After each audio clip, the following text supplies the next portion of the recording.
You're listening to Troubled Minds Radio Network on KUAP Digital Broadcasting, where the strange is just another day at the office and the unexplained is our playground. KUAP Digital Broadcasting, Troubled Minds Radio. Do you ever feel like being watched? Don't trust the government. Wonder if aliens are real. What's possible and what's not? Will they actually take over the Earth? Do ghosts exist? What about Sasquatch? Curiosity peaks? We've got more. We don't go deep, we go wide, because we're already at skull-crushing depths.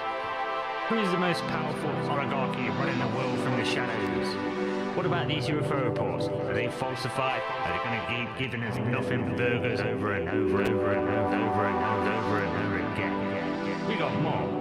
Why is there so much contradictory information about peculiar topics? Is the Illuminati a real thing? What does the New World Order even mean? Come and join the conversation. Let's try and dig. Let's try and find out. Because if we don't do it, we might not get it.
You're tuned into Troubled Minds Radio Network on KUAP Digital Broadcasting, where we peer into the future, embrace the power of AI, and delve deep into the conspiracies that shape our world.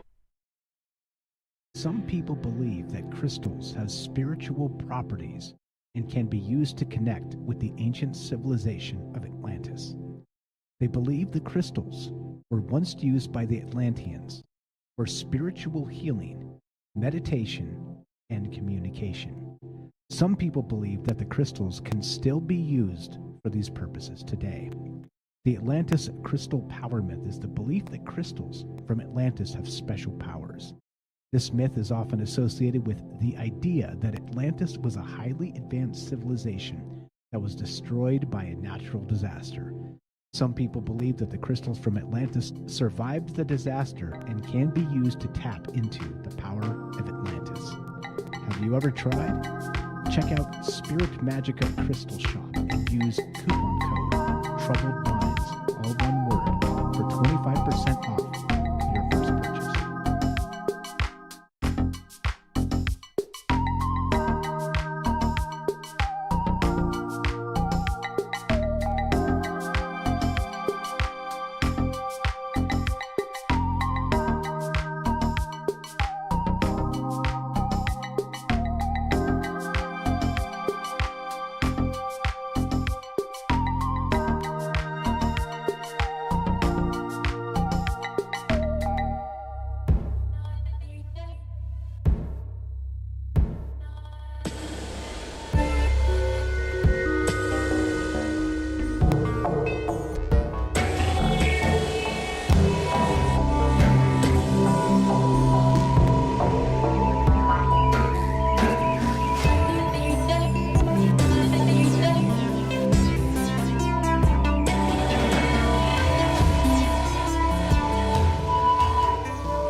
folks.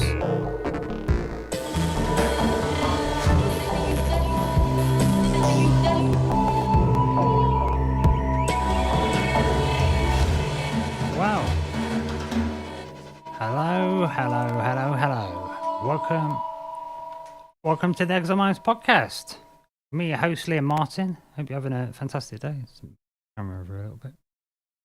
Shot a bit better. But yes, for those on the video, there's a video today. But for those on the radio, Troubled Minds Radio, KUAP Digital Broadcasting. I'm your host, Liam Martin, on the Exiled Minds Podcast. Good to be back. Had a bit of a hiatus. Took a bit of a, well, I kind of do for a season break anyway. But then some equipment broke and took a while to rebuild glitchy computer stuff. I rebuild from scratch, but we're back. I thought it was about there today, so I thought, well, I'll give it a bit of a test. I got a lovely inspired today from merry old England today, broadcasting from, and I'm not going to do the date every time, but today happens to be the Wednesday, the 27th of September, 2023, and I got this lovely comment today on Rumble, me about David Griffin on the Black Island Goo War show. So got a bit of chit chat, and they mentioned Dogman. I've not really covered that Dogman thing. I was talking about sort of UK and sightings and stuff. So today I've decided that I'm just going to do an impromptu show, because I had 2 or 3 other shows kind of lined up that I was going to do for this week. But off of the back of that kind of impromptu interaction, then I decided, no, I'm going to do a show on Dogman today on the Exiled Minds Podcast. Especially for, I think it was now. It was Cult Skies, I think. I'll just double check that and confirm that later on in the show. But from a comment, inspired to do a show. So we'll get this up. I'm getting a little script thing up here. So we'll do a show today on the Exiled Minds Podcast with your incredibly famous and dashingly good-looking host, Liam Martin. We're doing a show called Unmasking the Legend in Search of the Dogman. And so in today's show description, you will find it says, prepare to enter the realm of cryptids and urban legends in this gripping episode of Exiled Minds. What's this? You can join us and sink your teeth into the captivating mystery of Dogman. From the dense forests of North America, which is where we normally hear about this sort of stuff, to the misty moors of Europe. The tales of these canine-humanoid creature have sent shivers down the spines for generations. Indeed they have, and we'll talk about that. But is there more to the legend than meets the eye? Is it the big question? Is it just a legend, or is it something? We dig deep into the eyewitness accounts in this episode. We'll look at the historical references, and we'll see how the lines are blurred between, the folklore and the fact. Try and uncover the truth, if there is a truth. Very elusive, hard to grab a truth, but we'll try it. We'll dig into this, and whether you're a skeptic or a believer, I think this episode will leave you questioning the boundaries of the known. So again, you tuned into the Exiled Minds Podcast with me, your host Liam Martin, and we're about to embark on a hair-raising journey through the wilderness, Dogman lore. Okay, will you be convinced by the evidence? Will you remain a skeptic in the face of this age-old mystery? Or worse still, could you be a believer and then I do such a terrible job at all of this, you become a skeptic by the end of it? That'd be quite a feat. Still get a medal for it. So anyway, mute button coming up. Oh, a little cough there. I'd love to have that mute button there. So let's get on with the show then. Yes, join us in the discussion. So leave your comments and description. Remember, if you enjoy it, get anything of value out of any of this. Like it, share it, definitely share it. Hit the notification bell thing so you get in the algorithm and get me in the algorithm. Get this thing spread and help the station grow as well. So, but anyway, first things first then. Let's get to the first article. Share that on screen there. Already got that on screen, so there we go. Okay, let's share this first article then. So we'll get me off screen for a minute. Right now. Right, so, Dogman. Dogman. Yeah, obviously, well, I don't know if it's obvious.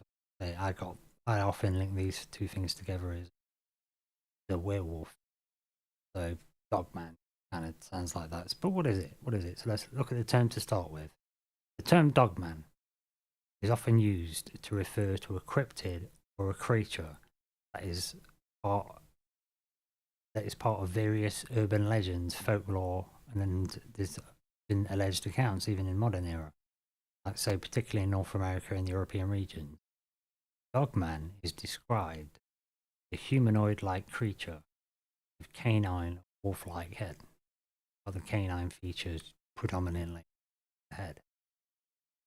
Upright in its posture, not so much just balancing on its hind legs, and cats and dogs do. Upright posture, and generally rather muscular, and like say humanoid body, is often said to be covered in fur or hair. So here's some key points about the concept of the dogman. So we've done a bit about its appearance, but we'll go into that a bit. Dogman, typically described as having a head that resembles a large dog, the sharp teeth, pointed ears. The bodies are often said to be tall and muscular, say standing on two legs, much like a human.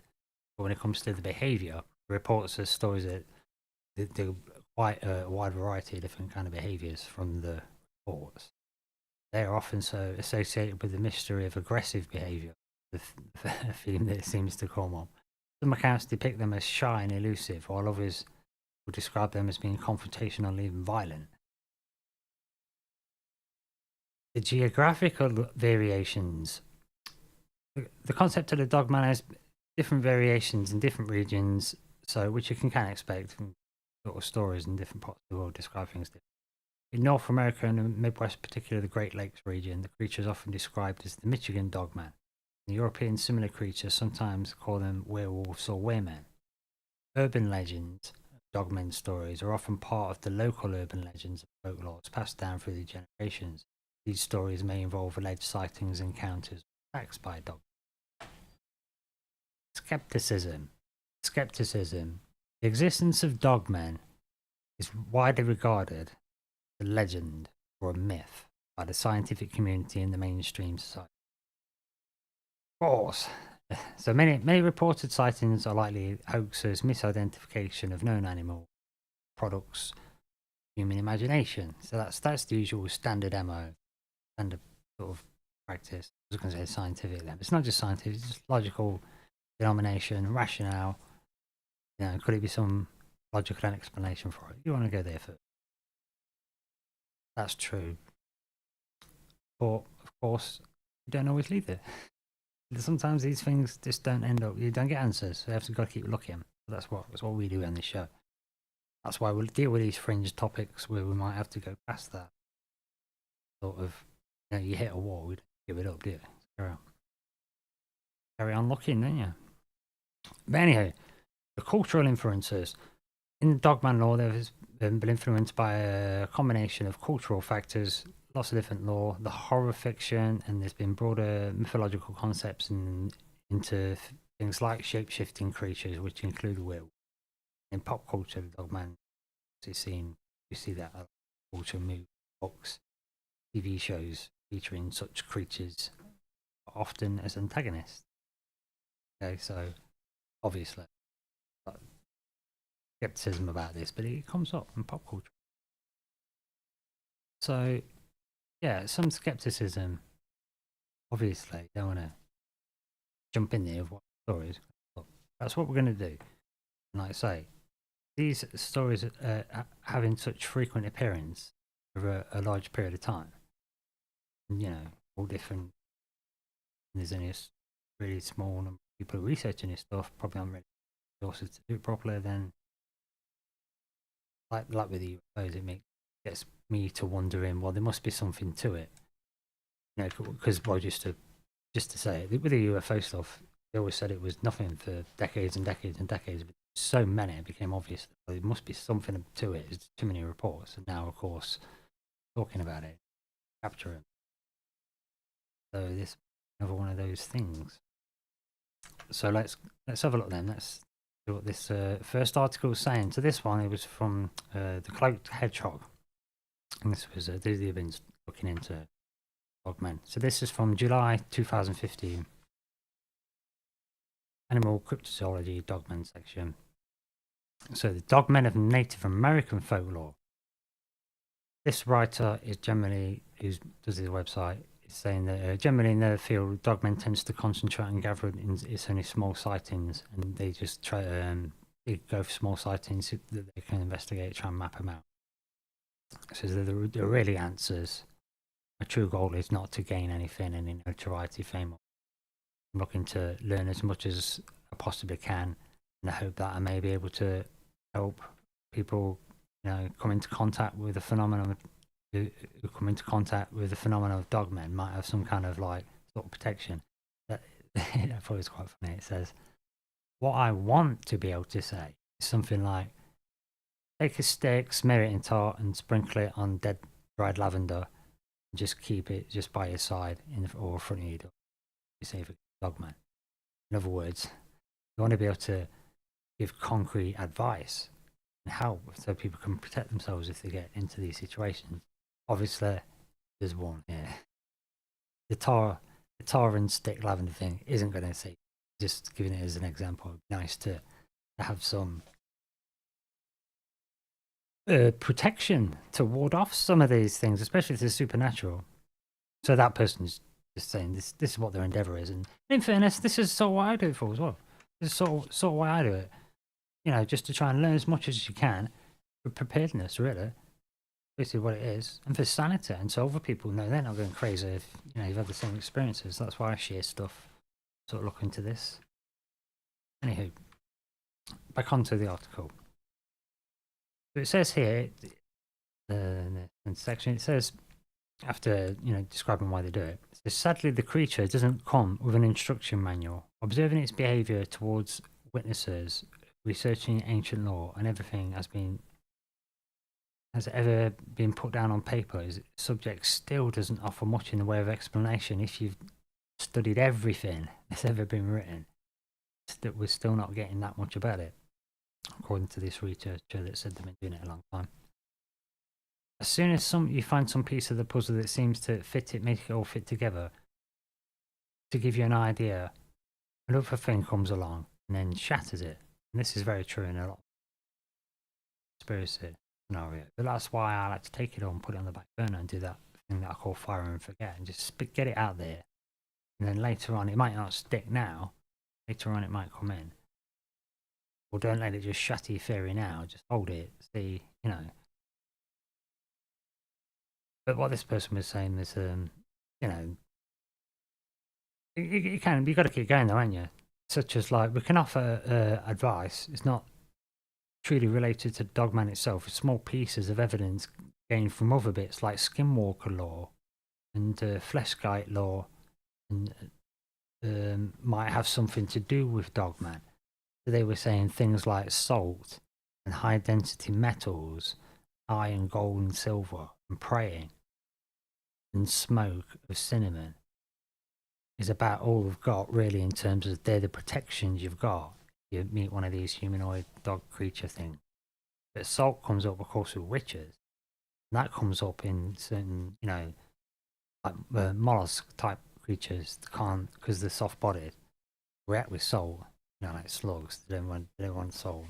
Get them with salt. Solve them. So I don't know how much there is in terms of protection. Like I say, the silver, that's coming from silver bullets, I think, and what do we call it? Werewolves. So I don't know how that one works. But moving on, there was someone that they said they found someone on Facebook that had a Dogman group, and this woman calling herself Marie was also featured on Dogman Encounters on some radio show, Dogman Encounters episode 48. She found the post interesting and got permission to post it. So she wrote about native law and Dogman. So native law and Dogman by this mystery lady Maria says, as some of you may know, I was doing business in bush camping at the weekend. I was in the southern states of Ontario and quite near to an Indian reservation. I needed fuel and stopped on the way home at the native gas owner's bar. I've known the owner operator of the gas station for a few years now, and he knew he's an outdoorsy type of person, so he told him about he's doing a podcast on Dogman encounters. So this guy gets quite animated and his shift's nearly ending. He's like, can you hang around for a bit? Come and hang out. So he takes him to his dad, meets his the 70-year-old dad, and he's telling his stories to, freaking encounters he's had. Dad's just nodding his way there. And he gets, after he's told his story, he said he's sat in silence for a long moment, and then got up and went to the house, returning 7 minutes after to retrieve some homegrown tobacco and a small stone, and a wolf figure on it had some sweet grass. So he sat down talking for about another 2 hours. And he talked about wendigos first, and the native spirit creatures, and the cannibalistic nature of them. That they're almost also tricksters. Talked about the wolf people, just all dead straight up. Told me that whoever enters the wilds, when they should do it with respect for everything around them, should not enter the bush thinking you know everything. You should never challenge nature, because nature cannot be challenged. As wolf people show themselves to people in two ways. Watchers is the first way. One sees a watcher and they expect to feel scrutinized and a sense of an. If a watcher interacts with you, maybe a trickster, items go missing from your camp. Then it goes on to explain, it may spring out in front of you or scare you to follow you, whatever. It says he gave him this stone, this tobacco and the grass, and he walks to the woods behind his home and instructed me to roll the tobacco between his fingers and then lay it on the ground, like an offering. And I've heard about this, or giving tobacco off, just generally in nature anyway. I think it's an alchemy thing, principle of equivalent exchange. If you give something, it's okay to take something. So he said he did so. He told me the light sweet grass, he needs to set it on fire, and then the stone with a wolf on it, just told him to keep it. We let it burn to the smoulder, and then waving it to the. Said he waved it to the north, to the south, to the east, and the west, saying nothing at all. The stone he gave me stayed in my pocket, and he told me to keep it. He said the watcher will not hurt you unless you try to hurt it. Went back to his porch and sat a bit more. What I'm getting from this, the reason I've read this little anecdote here, because it seems to me that it's about respecting nature. They're saying, he's concluded in the conversation telling that if you enter the wilds with respect, you will return home with a sense of peace. If you enter with ill intentions or anger, without respect for nature, you may not return at all. So I thought, well, kind of tell him, really. We've heard this before. We've heard this in the kind of folklore. We don't mess with the sort of nature spirits kind of thing and sort of respect the nature. But I suppose that's interesting, though. If someone hears about it, might do a podcast show on about Dogman, and then they're going, oh, yeah. I'm talking about Dad's. Didn't say no, but then turns out, he's going to tell some stories about it. Like it's just the norm there. So that one's quite a fascinating one. I thought that last nice little anecdote kind of like, at least in that way, at least that person sort of confirms it. There's stuff there. But if you go with respect, I think the point here is that that's the best way to get protection. Is to actually just, just be nice. Be nice with nature when you're out there. Which makes sense to me. Do unto others as you expect for yourself. If you start considering everything has a spirit, then I suppose that starts to make a bit more sense, do as you expect to do unto yourself. Do it with nature. Why not respect everybody? Seems the way forward. Anyway, so that's a possible protection against things like Dogman. But we'll get a bit more into Dogman. I've got loads of articles coming up. Took me a bit of time to sort of get through that one. And we've got a break coming up. I'm just watching for the radio clock. So, from me, Liam Martin, on the Exiled Minds Podcast, I'm going to ask you to just take a moment and just listen to a few messages, listen to the adverts. That's how the people get paid for the adverts. So, yeah, affiliates and stuff like that. So, yeah, adverts. I'm going to have a little break. We'll do this. We'll return in about 5 minutes. Talk a bit more about Dogman. Unmasking the Mysteries. On the Exiled Minds Podcast, me, Liam Martin, and on Troubled Minds Radio Network, KUAP, digital broadcasting. Back in just a moment.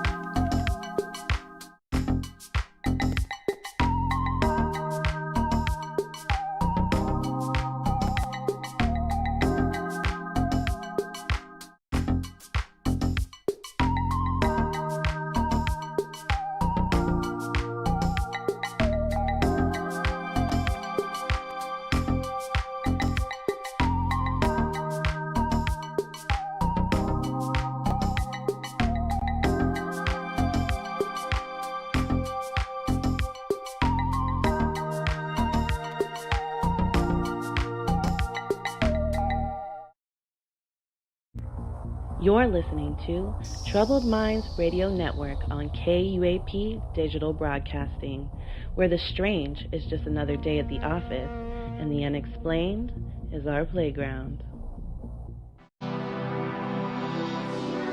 KUAP Digital Broadcasting. Troubled Minds Radio. Do you ever feel like being watched? Don't trust them. Wonder if aliens are real.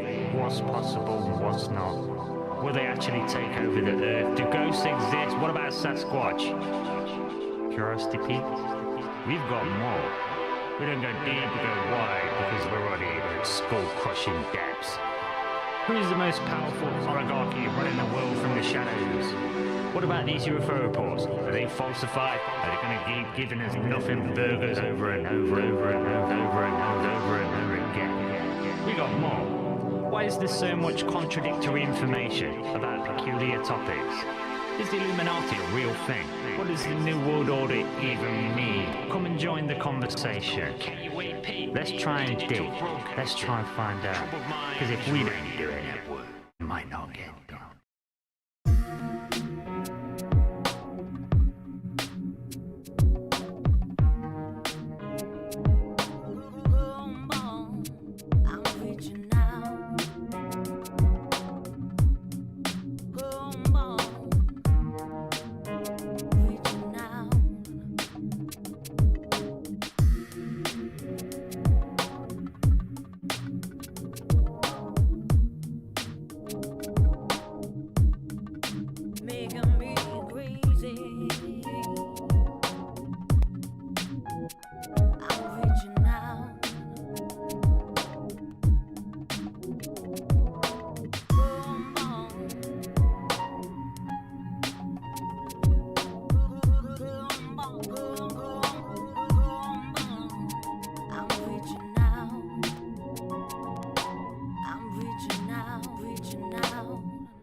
You're tuned into Troubled Minds Radio Network on KUAP Digital Broadcasting, where we peer into the future, embrace the power of AI, and delve deep into the conspiracies that shape our world. Some people believe that crystals have spiritual properties and can be used to connect with the ancient civilization of Atlantis. They believe the crystals were once used by the Atlanteans for spiritual healing, meditation, and communication. Some people believe that the crystals can still be used for these purposes today. The Atlantis crystal power myth is the belief that crystals from Atlantis have special powers. This myth is often associated with the idea that Atlantis was a highly advanced civilization that was destroyed by a natural disaster. Some people believe that the crystals from Atlantis survived the disaster and can be used to tap into the power of Atlantis. Have you ever tried? Check out Spirit Magica Crystal Shop and use coupon code Troubled Minds, all one word, for 25% off your first purchase.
Hello, hello, hello.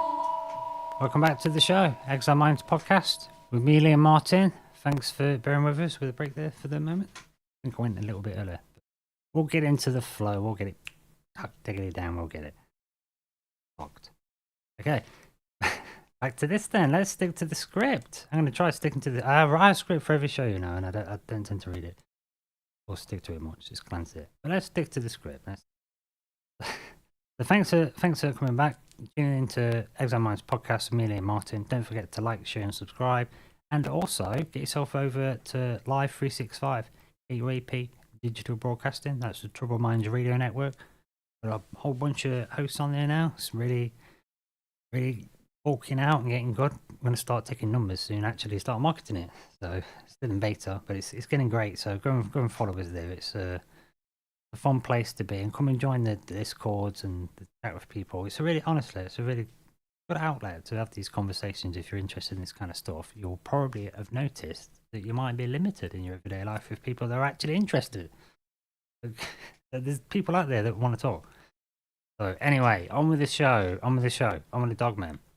On with Unmasking the Legend in Search of Dogman. So I'm going to go straight in, because I'm British, we'll go straight into the most trusted kind of reporting in all history. I'm going to go to the British tabloids.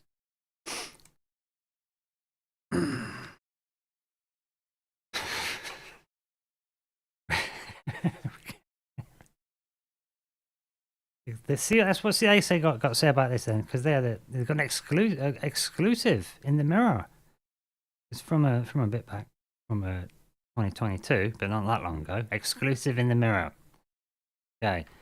Terrified witnesses tell of creepy dogmen creatures prowling in the woods and the prairies. So we're back for the beast of Bodmin, the Bodmin Moors. What could it be?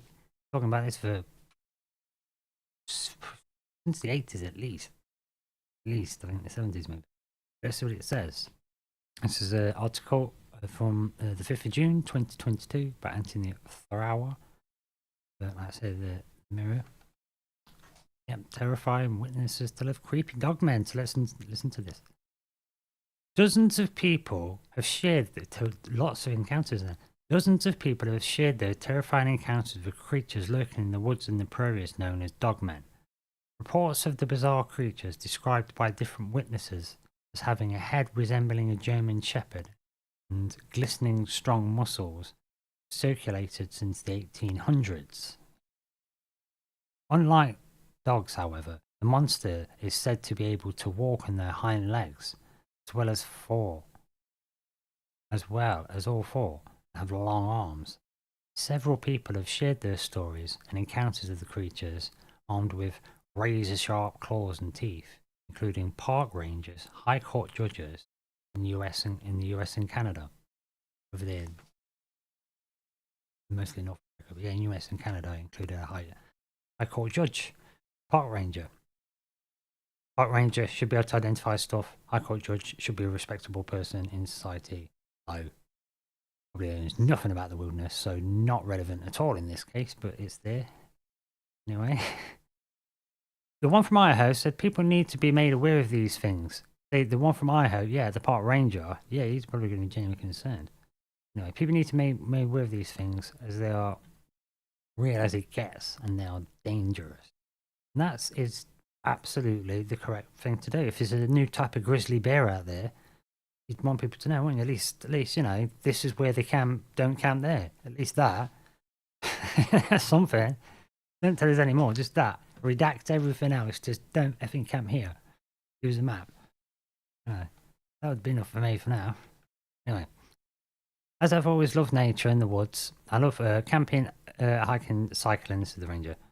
On occasion, in the late 15 minutes walk, all of a sudden, this overwhelming feeling of dread came over me, just like the guy talked about in the 70s, talking about be respectful to the woods, the watchers, you get the feeling of dread. Right, but I was talking more Wendigos and sort of dogmen there. He's talking the same thing. That feeling of being watched and dread. And when you get that feeling of being watched, that is the thing, you know, the galvanic skin response when you're being stared at and you feel it for a bit.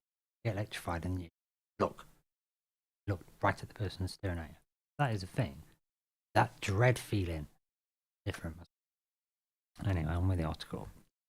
So he says he gets that feeling of dread, overwhelming dread came over him. I switched my headlamp on, turned around and started back up the river again. Right behind the big sycamore tree, I saw what looked like a very large animal, kind of kneeling beside it. As I locked eyes onto it, I completely froze. I knew it was definitely seeing something there, but my mind couldn't process it. Rabbit in the headlights. Experience was described as terrifying. What I was looking at didn't make any effing sense. I kept saying to myself, animals aren't supposed to look like that. Right as I am thinking this, it's as if the thing read my mind, stood up, made itself perfectly visible. You know, the monsters your parents told you about weren't real, wouldn't hurt you. Them ones. I heard the Dogman before, but never really took it seriously. These things are perfectly adapted killing machines. That's what it says in the article. Perfectly adapted killing machines. The way, okay, I'm going to do a segue on this. Right, okay then. There's a statement. There's a statement, that is. Perfectly adapted killing machines. Well, we say that all horses are kind of born to run, aren't they? Cheetahs are obviously the fastest. They're born to run, but that like short distance sprinting for hunting. But like horses, they can keep running. Born to run. And dogs are kind of born to run, aren't they? Well, in a similar way. And they're born to hunt, in a sense, too. There's in packs and whatnot. And the cats are kind of born to hunt. So dogs, you know, and so I'm just wondering along this line. If you start doing chimera type stuff and adding DNA to things, because you do get that these days, adding DNA to stuff now. You've been, you know, you had your fish tomatoes, fish DNA, make them last longer. Your spider goats put Kevlar in their silk, so you can harvest lots of Kevlar silk for lots of spider silk in the milk. Give it spider DNA, so it make it in the milk, silk. Harvest that for Kevlar. It's a fast way to get to the milking spiders. So it does happen. So what if you splice then? If you want a super soldier, wouldn't wolf-like genetics kind of be good? You know, talk about, you know, and I think people, I don't know if it's just all African people, but there's a thing about runners. The Achilles tendon is more stretchy. I think it's generally an Africa thing, so it's more stretchy. So then, like, it's the white man can't jump. By contrast, it's high in general without training or because you got such a stretchy tendon, you can't sprint as much. So it's like maybe you want to maybe you can take an element like that. I think give people more stretchy tendons and bigger muscles or more dense muscle mass. Then they ain't got to be all bulked out. Still super strength, jump really high. I mention this because I've heard of this in terms of coming across the super soldier stuff. I think somebody wrote a book about, like, they're calling them lichen droids, but then in there or something related to it came there was a bit about how these things can climb up trees so quick, and I think soldiers might have them. A story I heard about that, it got real creepy real fast. I think it was due to James Casbolt, which is sounding like a load of nut stuff, but then he was talking weird UFO stuff from the super soldier stuff. Sounded like he's making it up a lot of the time. We knew this guy called Max Spears. Some weird legal kerfuffle went on, and then Max Spears ended up dead, potentially with some kind of black goo situation. So it all gets a bit weird, and in somewhere in all of this super soldier stuff, there was this thing of werewolf-like soldiers, the hybrid things that they make. And they've got these places where some of them have gone wrong. These always like, you know, like hybrids in pain, and then there's a vampire's involved. They got the leader of one of his commanders is some of these like Dogman soldiers. Sounds government, but then one of them's more like a vampire. You know what I'm saying? So maybe they did figure some of the shape-shifting stuff. Maybe the vampire one is a bit like Red Skull in the Marvel stuff. Either went horribly wrong or worked really well, depending on how you want to look at it. Maybe you can like shapeshift into gas or something. And that does comes up in Hellboy, doesn't it? You know, got like a kind of sort of really hard to kill guy. It's in a kind of old German suit, It's like gas animating it. Still a sidetrack there to bring myself. Anyway, let's go back to Dogman, normal Dogman stuff. Right, so Dogman, so how far does it go back, I was wondering? I think that's what my script was saying. So yeah, so I was thinking, okay, they're saying it goes as far back as the 18th century, and there's different kind of behaviours with this stuff. And yeah, so how far does it go back? Because the mirror's saying there, I'm thinking, I reckon this stuff probably goes back way further than the sort of 1800s. And indeed, in Great Britain, it talks about, I had a look at blue bloods disease, just a side note, because I've often wondered if blue bloods disease is related to werewolfism. I thought we'll just have a quick look, see what's happening in the 1800s. Just in case it pops up. The incubants. Yeah, we've still got the monarchs, George III, 1800s, Prime Ministers, William Pitt the Younger, Tory, in 18th century Parliament. So I'm thinking about, I might go through this list of people from Wiki. I'll have a look at some of the events. You know, and if there's any links in here, see what's going on in the 1800s. Because I like to look at these. Save that as a little side note. And we'll just see what was going on back then with this blue blood stuff, because I think it ties into this, so I might have to come back and do another blood show. Do some genetic things. But anyway, yes. Does werewolfishness go back? Does werewolfishness and Dogman go back before 1800s though? That's what I wanted to. So, hot diggity dang, what did I do? I went back and looked and checked. And indeed, and this is from history.com as well, so you know, that's mainstream. So here's a picture of werewolf legends from the 21st of August 2018, and this says entitled Werewolf Early Legends. It's unclear exactly when and where the werewolf legend originated. Some scholars believe werewolves made its debut in the Epic of Gilgamesh, the oldest known Western prose, with Gilgamesh jilted as a potential lover because she had. Oh yeah, she turned a lover. Oh yeah, he rejected somebody's love because she'd previously turned a former boyfriend into a wolf. So some say that might come from there. However, werewolves made another appearance early in the ancient Greek mythology, the legend of the Lycaon, as in that Lycandroids. According to the legend, Lycaon, the son of Pelegus, angered the god of Zeus, who was easy to anger and very angry all the time anyway. I think he might have had PTSD or bipolar or something. That guy needed meds. Sure. Things Zeus did. But anywho.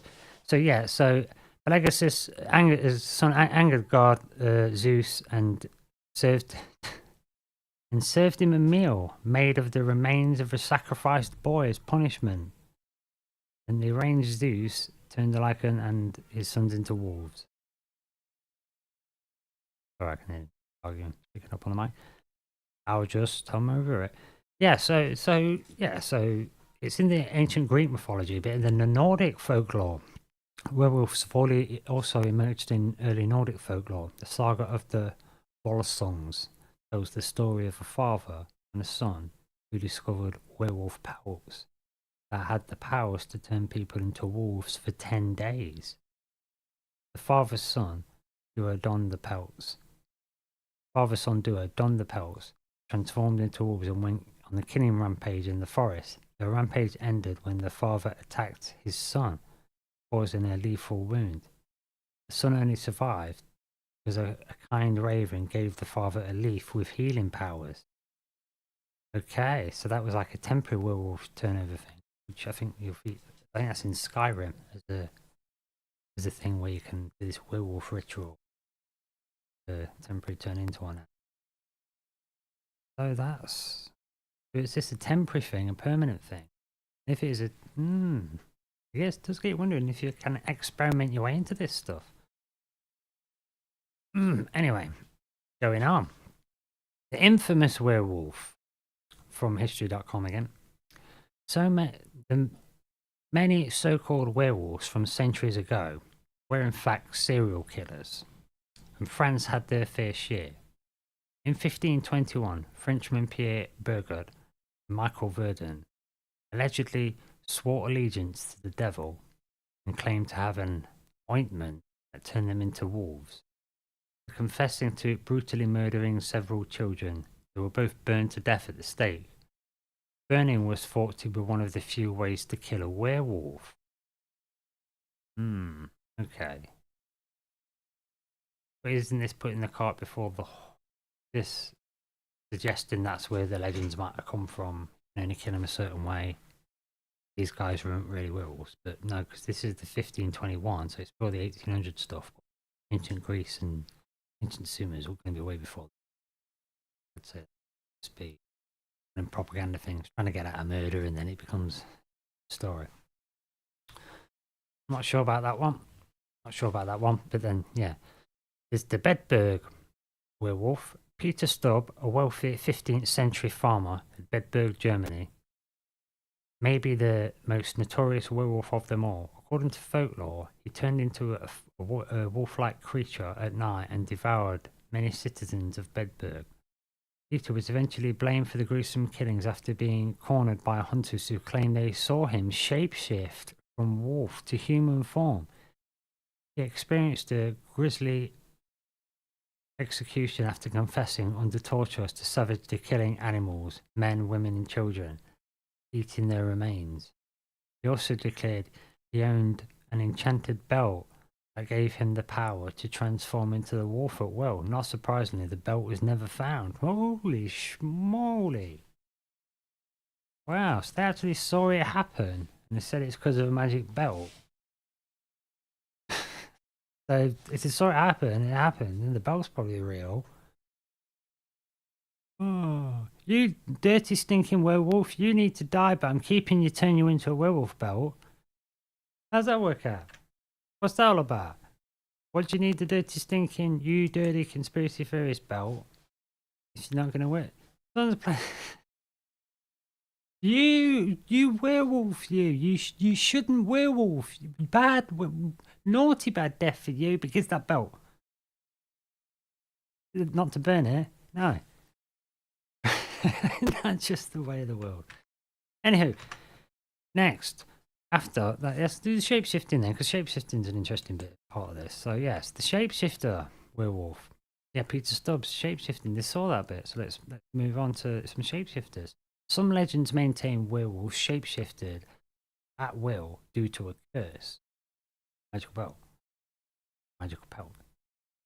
Others state they transformed with the help of some enchanted sash or cloak made from a wolf pelt. Still others claim people became wolves after being scratched or bit by a wolf. That's that one with the zombie stuff. I've got to get bit by the zombie. Many werewolf stories. A person only turns into a wolf when there's a full moon, which there's one coming in right now. It's funnily enough, I've been working loads. Full moons tend to get me doing stuff. Anyway, I shouldn't say that on it. Start over. In many werewolf stories, a person only turns into a wolf when there's a full moon. There's a theory that might not be that far-fetched. According to a study conducted by Australia's Cavalry Matters Newcastle Hospital, full moon brings out the beast in humans. The study found that of the 91 violent acute behaviour incidents at the hospital between 2008 August and July 2009, 23% happened during full moons. Yeah, I think full moons do supercharge people. I don't think it makes the killer out you. I think it's if people are already stressed in the world. I think it brings out what you're already doing and makes you good at it. Supercharges you. I think it does. Well, it may be to do with animism though as well. So it used to work for me for martial arts, training in the garden. Full moons come about. It happened to be a day where I happened to want to go out and train at night and do dead good stuff. Oh wow, I'm very good. Because it's full moon after. But anyway. So yeah, what was that? 23% extra. What happened during full moons? Patients attacked staff as well and displayed wolf-like behaviours such as biting, spitting, and scratching. Although many were under the influence of drugs and alcohol at the time, it's unclear why they became sensitive. The full moon was on. Why do you keep saying that about full moons? Your like your emotional stuff, your emotional body. I don't know. Weirdoness with full moonage. I don't know. I don't know. But are they real? Is the question. So in history.com, what are they concluding with it? The werewolf phenomenon may have a medical explanation. Take Peter the Wild Boy, for instance. In 1725, he was found wandering naked on all fours through a German forest. Many thought he was a werewolf, or at least raised by wolves. Peter ate with his hands and couldn't speak. He was eventually adopted by court King George I and King George II, and lived out his days as their pet in England. Research has shown Peter likely had Pitt-Hopkins syndrome, a condition discovered in 1978, causes lack of speech, seizures, distinct facial features, difficulty breathing, and intellectual challenges. Other medical conditions that may have encouraged werewolf mania throughout history are lycanthropia, a rare psychological condition that causes people to believe they're changing into werewolves or other animals, food poisoning, hypotryptosis, okay, let me try that again, hypotryptosis, a rare genetic disorder causing excessive hair growth, so that's like a lady thing, rabies, hallucinations, possibly caused by hallucinogenic herbs, could be an. Throughout the centuries, people have used werewolves and other mystic beasts to explain the unexplainable. In modern times, however, most believe werewolves have nothing more than pop culture horror icons made famous through Hollywood's 1941 flick The Wolfman. Still, werewolves have a cult following. Werewolf sightings are reported each year. And werewolf legends will likely continue haunting our dreams throughout the world. History.com. And so, what do you think about that? I mean, I think there might be something more to this for it to keep coming up. I don't think it's just stories that keep back and back and back again. So the Epic of Gilgamesh is where I found it is the oldest, and the Epic of Gilgamesh is going back to 2100 BC. It's definitely way before the 15th century. It's going to be at least 2,500 years older. So it's been going a long time, a long time. But there are other things for England. It's not just we've got the werewolf stuff. I know there's lots and lots of sort of cryptids you can talk at, but just for sort of seems appropriate because we're talking about it. I got inspired by listener making a comment about the UK stuff and Andy Griffin checking out some other UK stuff. Or I'll just do a quick list of some of the mysterious phenomenon of this type in the UK as well. So, one scared here, and at one here. There's a couple of extra mysteries we've got here. The Beast of Bodmin. That's one that's around for a while because there is a lot of moor type land and swamplands. A lot of the meadows have gone away. They've still got moors. So, and there's no doubt that the Beast of this is from from the Cornwall Guide. By the Cornwall Guide, last updated on 12th of January 2020. There's no doubt that that Bodmin Moor is a creepy place. Did you happen to find yourself there alone at dusk? It's falling. Yeah. Try not to think about the layers of legends and the horrors and mysteries associated with this wild and rugged landscape. And in particular, whatever you do, try not to let the mind dwell on the Beast of Bodmin. Beast is the result of some 60 sightings of a Black Panther-like big cat creature, supposedly 3 to 5 feet long and sporting white teeth, yellow eyes, combined with numerous reports of mutilated livestock. The evidence was robust enough that in 1995 the government ordered an official investigation into the existence of such a beast. The report finally concluded that there was no verifiable evidence that a big cat on Bodmin Moor, although they were careful to state that there was no evidence against it either.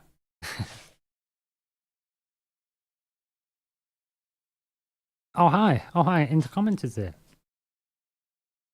Thomas W. Bain, good evening. Hello there. Sounds good. You can hear me okay? Yeah, I've seen a werewolf in US yourself. Well, excellent. Tell us about it. Pop in the comments. In fact, you could come on the show if I was using the old StreamYard. I'd send you a link.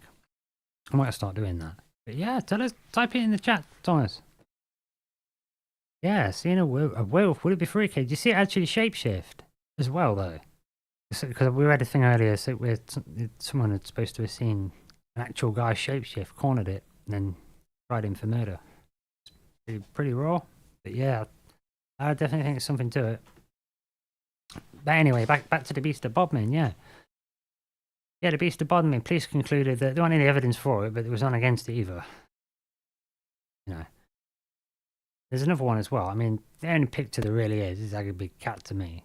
Not an actual panther cat, just a cat. Long one. From 1990. I don't really rate them, to be honest. Got to say, I don't reckon the Beast of Bodmin's picture is really that. There's another one though. There is another list here. We've also got the Owlman. We've got an Owlman guy. Same sort of area in Cornish folklore. Okay. In Cornish folklore, sometimes referred as the Cornish Owlman or the Owlman, is an owl-like humanoid creature said to have been seen since 1976 in the village of Maonan in Cornwall. The Owlman is sometimes compared to America's Mothman in legend that appeared in the 1960s. However, in the Eurasian eagle owl is likely the source of the legend. The Eurasian eagle owl. The story originated with Tony Shields, or Tony Doc Shields, claimed to investigated a report of two young girls on holiday in Maonan who saw a large winged creature hovering above the town of St. Stephen's Church. Maonan, that was on the 17th of April 1976. According to most versions of the story, the girls identified as June and Vicky Melling were so frightened by the sight of the large feathered birdman that their father, Don, immediately cut short their family's holiday after hearing their tale.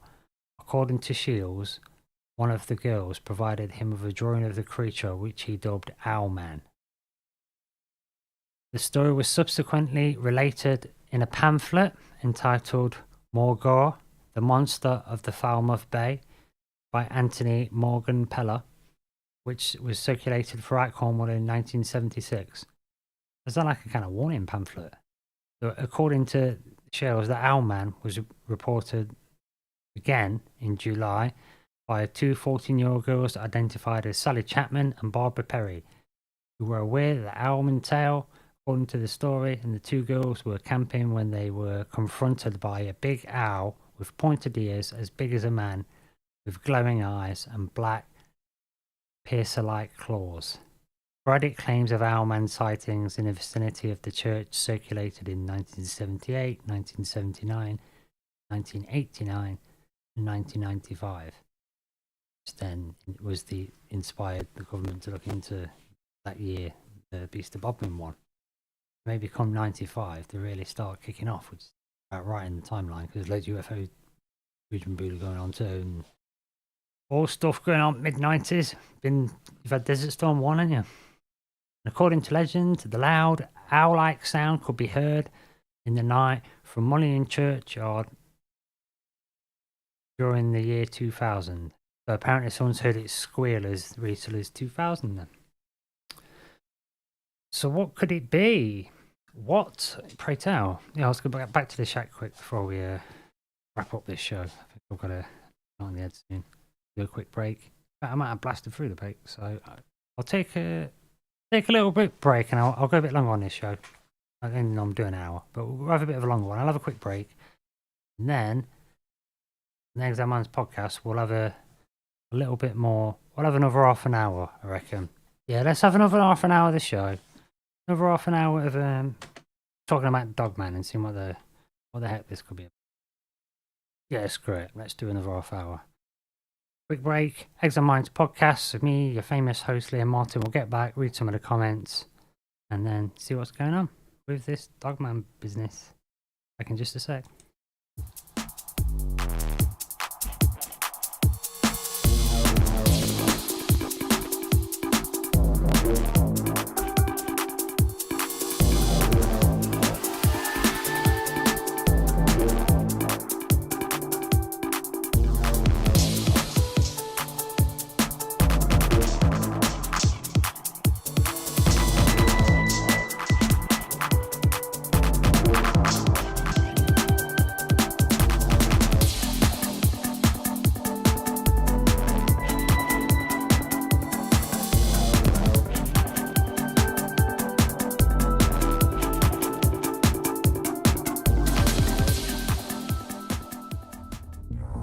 You're listening to Troubled Minds Radio Network on KUAP Digital Broadcasting, where the strange is just another day at the office and the unexplained is our playground. It's time to talk about a very serious matter. Are you prepared for an alien invasion? It may seem like something out of a sci-fi movie, but the threat may be very real. And that's why the Galactic Alliance is here to help. With our state-of-the-art technology and top-of-the-line defense systems, we're ready to take on any extraterrestrial threat that comes our way. But we can't do it alone. We need your help, citizens of the galaxy. So if you see something suspicious, say something. Report any strange activity to your local Galactic Alliance outpost immediately. And if you want to be extra prepared, sign up for our Alien Defense Training Program. Learn how to use a laser blaster, navigate through space, and communicate with alien species. Who knows? You might even make some new alien friends along the way. So remember, stay vigilant, stay prepared, and together we can keep our galaxy safe. A public service announcement from the Galactic Alliance. I'll be right there. Don't move.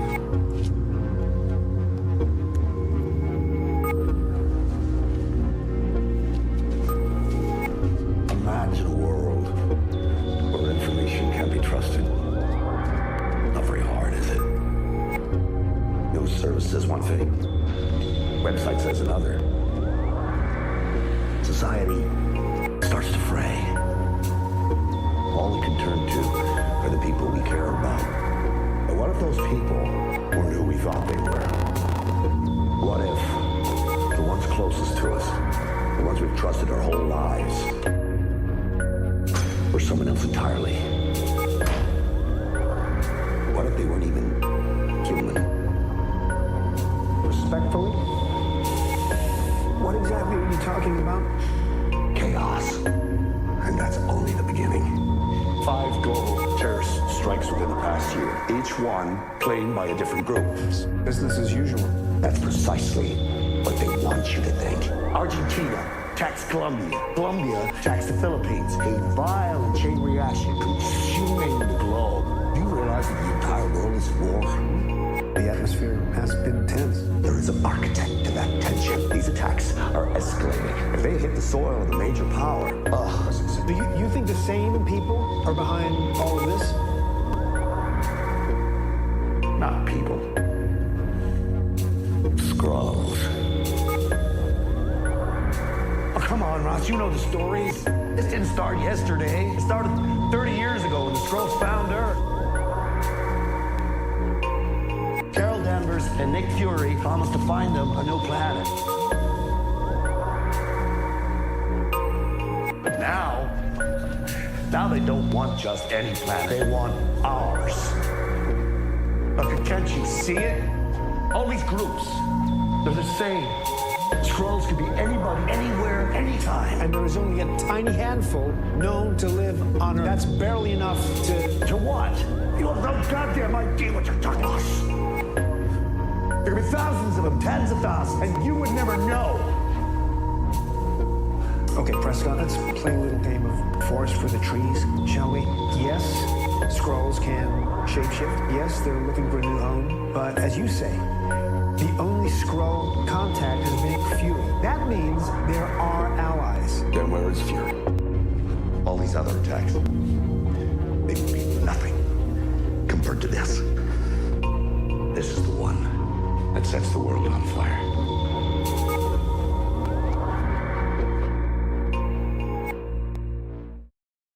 Oh, welcome back to the Exiled Minds Podcast. Bit of overtime with me, your host, Liam Martin, on the Troubled Minds KUAP, but say that again. The Troubled Minds Radio Network, KUAP Digital Broadcasting. So let's get back on there. I'll read these comments. Some comments came in the chat, and it's a bit of a test stream today to see if things are going to work. So I might as well go do another half hour. Still time before James' show kicks off. So yeah, let's have a look then. Read some of these comments in the chat then. So in the chat we've got James came in first, then we've got APOC. I hope you're doing well. It's been ages since I spoke to you. I hope you're doing good, APOC. Hope you're alright. What else we got? I've read those comments there, and then we've got Thomas W. Payne. Now Thomas W. Payne said there's a person that said they saw a Bigfoot. So let's read these comments out. Let's go for it. Take our time with this. So not on push for break now. I was first woken up along with my girlfriend at the time, and the loudest howl that wound down to the bone. Oh yeah, when them, and then sounds, it kind of really gets in on you. Okay, so yeah, I was the first woken up with woken back to the last bone. No, I've missed some comments here. No, this is it. Yeah. It sounded like it was right outside of our bedroom window. Every hair on our bodies was standing on end. Our two dogs were crouched on their bellies. The first standing on it. Yeah, when they get really low. Okay, so it sounded like it was right outside the bedroom window. Every hair on our bodies was standing on end, and our two dogs were crouched on their bellies. Their fur was standing on end too. They were not even outside the window, just from far away. So they got into hunting mode straight away. James says he's got to get going. He needs to get ready for his show. That's no worries, man. And yeah, say half an hour to go. Definitely check it out. Yeah, no worries, man. Take it easy, bub.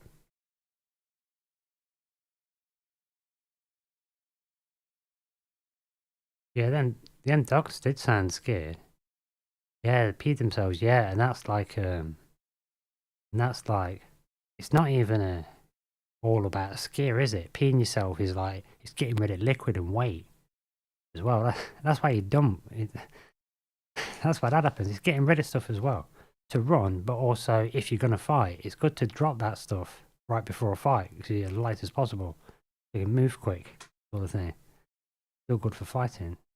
And also it can scare things away, can't it? You pee on them and poo on them.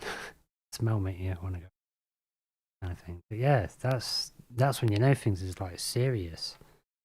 Yeah, that's kind of profound. That is. Thanks for sharing that. I don't know how to do it. But yeah, that's kind of wild. That's kind of wild.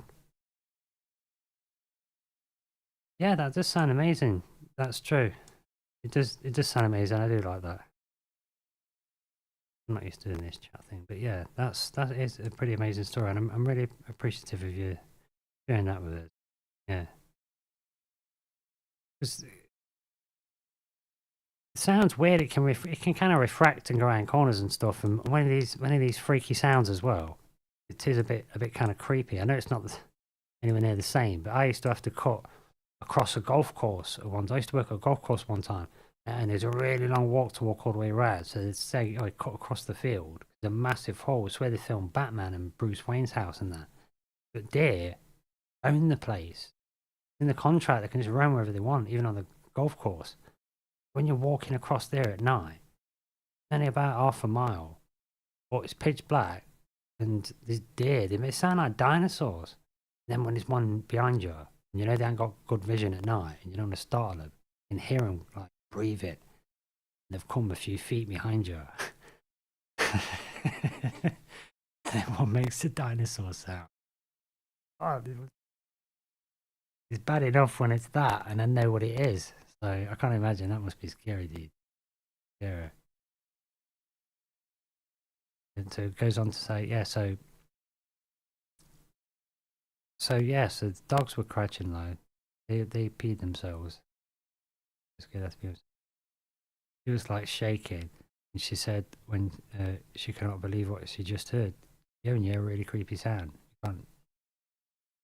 So 2 days later, I was outside on our prized porch smoking cigarette, and our house is located on the street that has wooded areas down to the left of the houses up and down the street. The alleyway, I always see you got woods in it right on the back nearby. Yeah. Golf course. Golf course. But yeah, I mean, yeah, that's pretty freaky. So if you think they're right there. I mean, I've heard about stories where there has been wars where there was a guy, I don't know where this comes from, otherwise I would have included it. But I think it was from one of those dark waters things. If someone had an encounter with having this kind of like, it was having these problems. I don't remember the exact story, but it was having these problems. It turned out to be a bit of a war. Because I think it turns out that Dogman and Sasquatch, they were having problems with Sasquatch, but some things had been killed as if it was Dogman. And it turns out that it was like Sasquatch had been hassling him, trying to get him to leave. Because Dogmen were nearby. Sasquatch, Bigfoot type people were at war with Dogmen. And they've been trying to like clearing this farmhouse family out, but they'd been there for generations, didn't want to go. So it ended up where they had to kind of, in some way, let the Sasquatch know, no, we've decided not to leave. We're going to fight these Dogmen and just turn this into a trap area kind of thing. And sort of, so the Sasquatch are like, okay, fair enough. We'll stay over here, throw the Dogmen away if we can. And you'll have to take care of him. I think. It's like, what? What?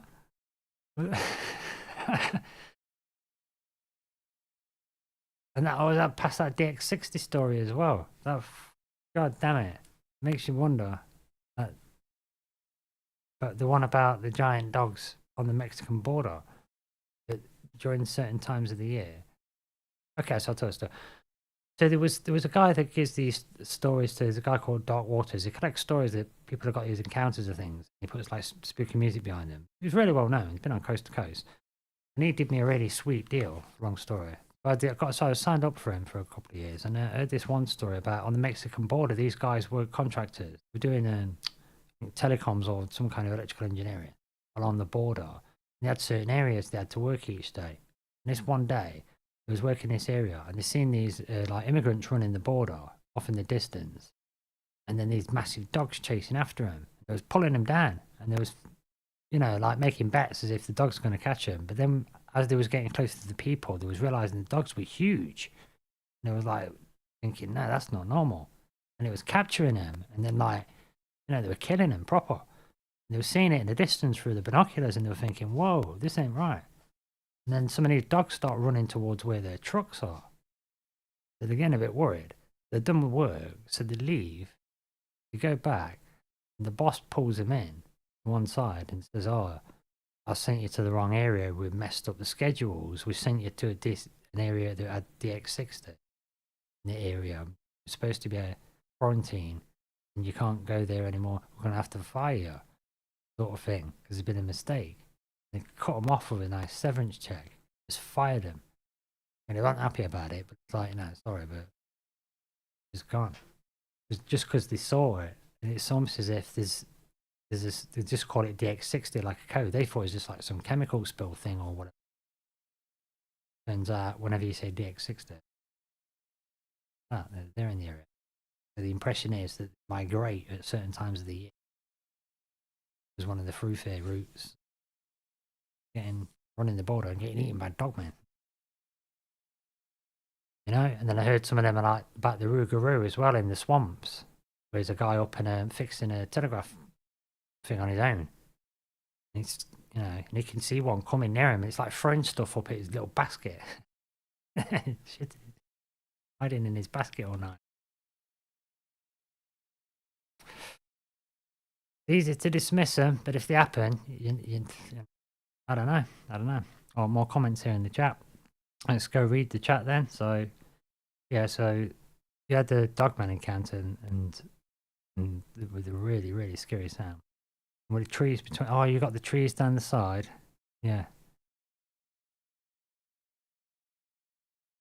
Okay, so One of the monsters in the movie is an underworld, standing right at the edge of the road, looking right in the eyes. Scared like. It was like 8 foot. Yeah, well, I've heard the same thing. All these Dogman encounters I heard of, well, when they get see them close enough to see their eyes, it seems like they're staring at you on purpose.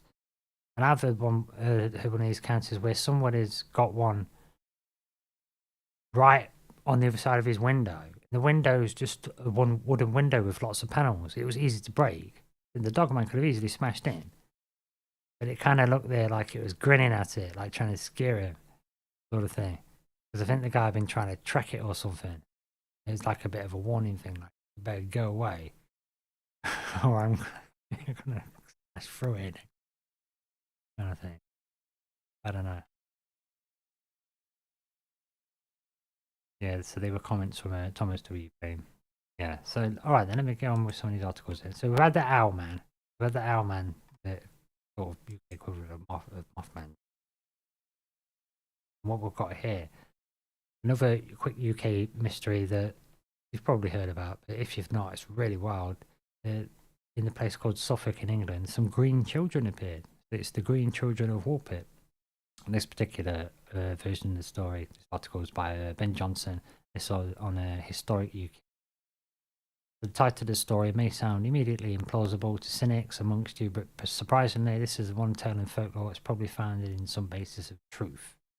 The legend of the Green Children of Woolpit starts during the reign of King Stephen in a rather tumultuous time in England's history called the Anarchy, which is when you're trying to do self-governance.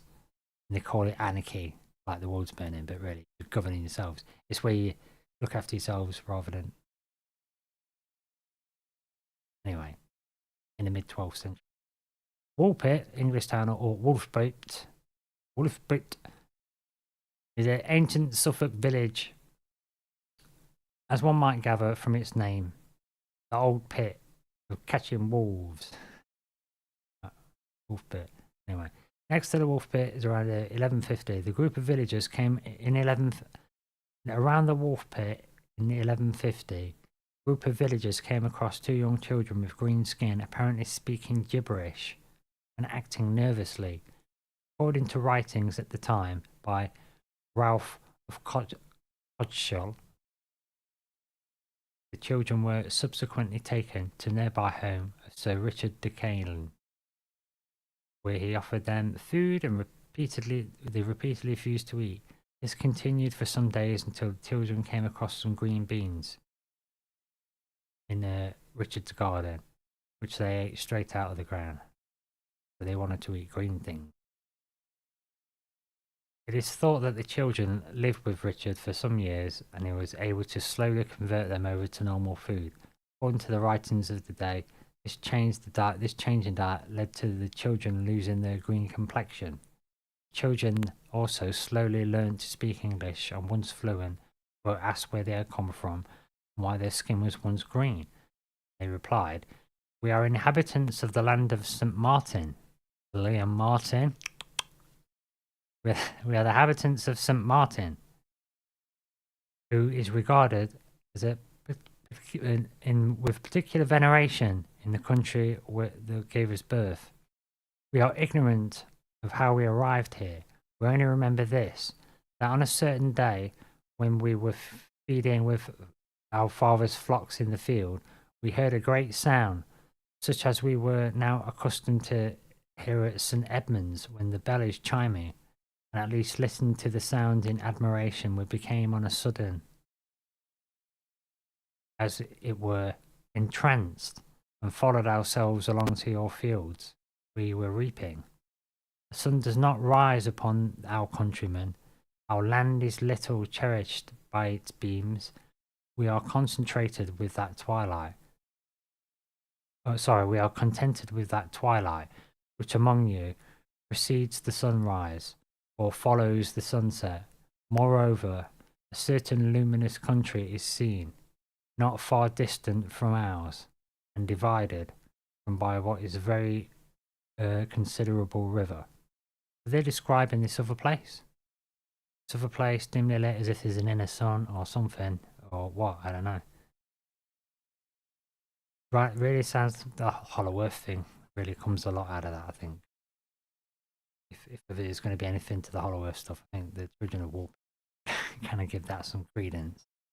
It's funny how they were mesmerised by the bell sounds, and you got the Pied Piper mesmerising with a flute. No. You know, I don't know how all these things fit together, but I see these little pointers. They seem relevant, these little points. I was checking in the chat again. What else we got here? So, Thomas in Washington. I got a mate up there. I got a buddy up there. He's all alone in the conspiracy world. He's surrounded by normies, bro, up in Washington State. Oh my god, I feel for him. I feel so bad for him.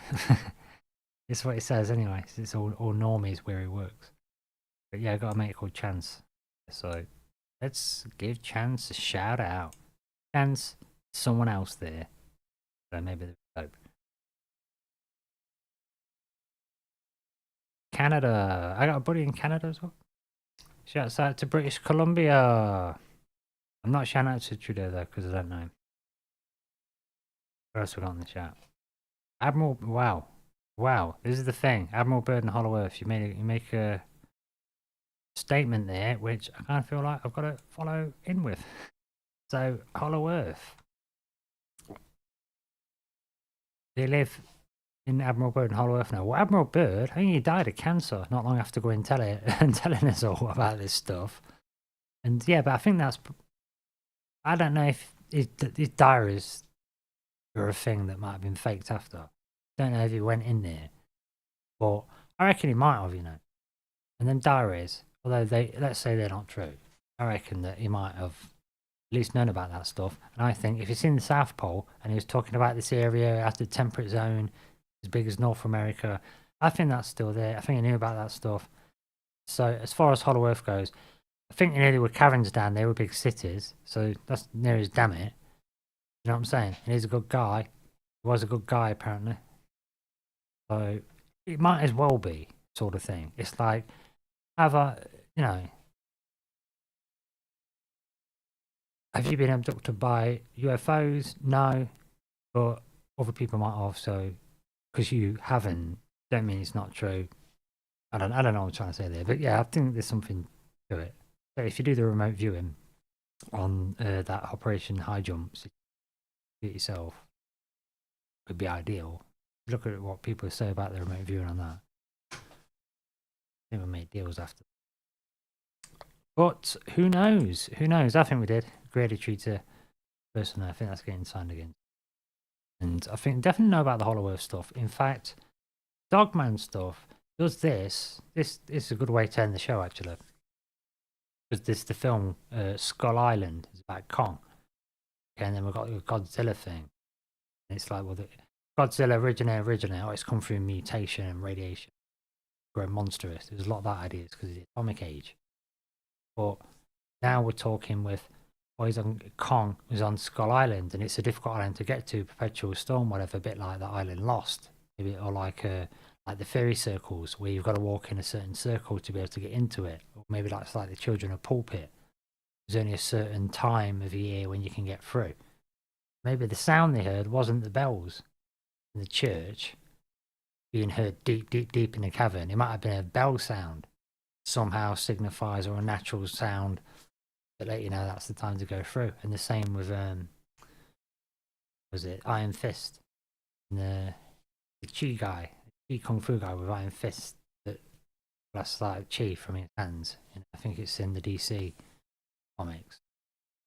He had a situation where if plane crash on a mountain as a kid, you know, monks take him and blah blah blah, but you can never leave the mountain range. A certain time of year when it's open for him to go back to the world. He does, but he's not supposed to. It's like a special Shambhala place. He's supposed to be the protector. That one time it becomes open is then he's supposed to happen every so often. Time the week disappears. But anyway, off in a bit. But anywho.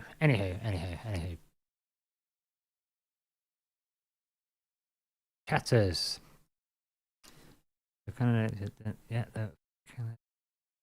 Richard Surratt. I don't know Richard Surratt myself.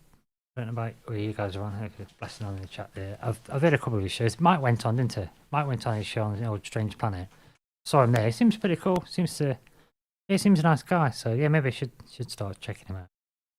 I don't really listen to any podcasts. I'm making stuff at the minute. Really busy at the minute.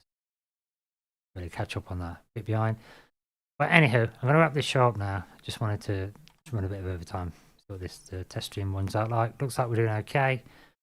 Looks like the sound's working all right. Looks like we're back on track. So it also looks as if then I can play another one of these ad break things that I've made, because I've done some of these little. Made a ton, an absolute ton, a couple of dozen of each of ad break blocks. The mic with some music mixed in and stuff like that. So I'm just gonna play out with one of those. I think so. Made it one with a montage in. Let's pick one to 9. Let's pick a number. Let's go for number 8. We'll play this to play out from the Exiled Minds podcast. We'll have this. Have a little bit of funky intro. And I'll catch you next time. Probably tomorrow, actually. Now I'm back on it. So, another show tomorrow. I'm not sure what it's going to be about tomorrow. It might be about crystal skulls. Possibly. But we'll see how that goes. Anyway. Catch you all later. Exiled Minds Podcast, Liam Martin, Troubled Minds Radio Network, KUAP. Don't forget to share, like, subscribe, tell everybody, and I'll catch you all very soon. Goodbye.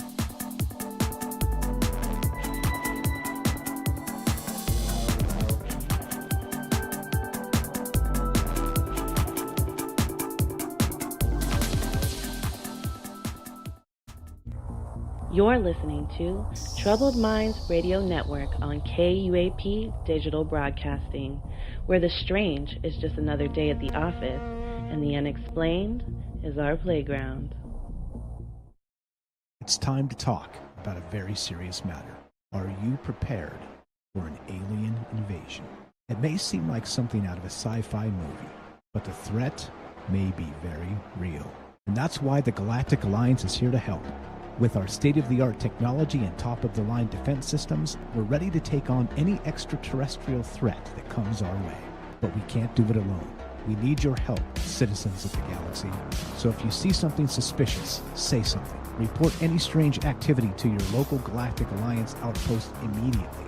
And if you want to be extra prepared, sign up for our Alien Defense Training Program. Learn how to use a laser blaster, navigate through space, and communicate with alien species. Who knows? You might even make some new alien friends along the way. So remember, stay vigilant, stay prepared, and together we can keep our galaxy safe. A public service announcement from the Galactic Alliance. I'll be right there. Don't move.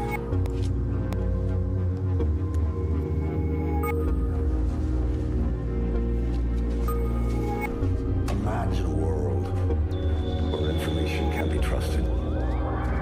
Not very hard, is it? News service says one thing, website says another. Society starts to fray. All we can turn to are the people we care about. But what if those people weren't who we thought they were? What if the ones closest to us, the ones we've trusted our whole lives, were someone else entirely? What if they weren't even human? Respectfully? What exactly are you talking about? Chaos. And that's only the beginning. 5 global terrorist strikes within the past year, each one claimed by a different group. Business as usual. That's precisely what they want you to think. Argentina attacks Colombia. Colombia attacks the Philippines. A violent chain reaction consuming the globe. Do you realize that the entire world is at war? The atmosphere has been tense. There is an architect to that tension. These attacks are escalating. If they hit the soil of a major power, Do you think the same people are behind all of this? not people. Skrulls. Oh, come on, Ross, you know the stories. This didn't start yesterday. It started 30 years ago when the Skrulls found Earth. Carol Danvers and Nick Fury promised to find them a new planet.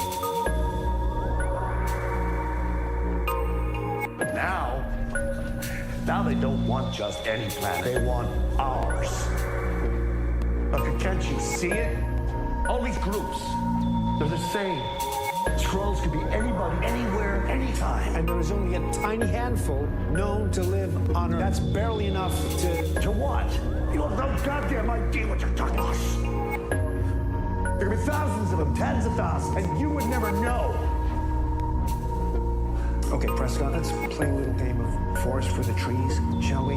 Yes, Skrulls can shapeshift. Yes, they're looking for a new home. But as you say, the only Skrull contact has been Fury. That means there are allies. Then where is Fury?